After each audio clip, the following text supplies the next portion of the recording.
Dan trail run ini disebut antarabangsa kerana melibatkan peserta-peserta daripada negara-negara jiran kebanyakan yang datang daripada Singapura, daripada Brunei, Indonesia, ada juga daripada Filipina, dan pada tahun ini ada juga daripada Afrika yang saya tengok.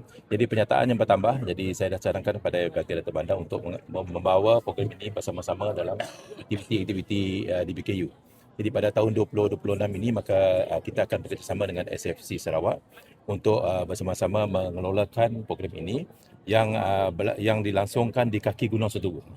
So mereka berlari di kaki Gunung Setubong dalam celah-celah kawasan hutan dan dijaga. Jadi kawasannya hanya meliputi kawasan yang disebut sebagai Semenanjung Damai.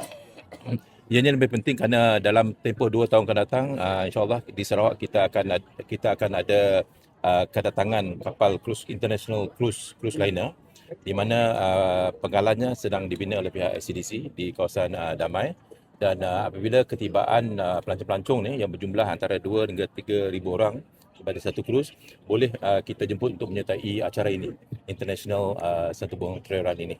Jadi pihak SFC telah pun saya maklumkan demikian. Jadi kita bekerjasama untuk membesarkan program ini kerana penyataan di peringkat antarabangsa akan bertambah pada masa-masa yang akan datang.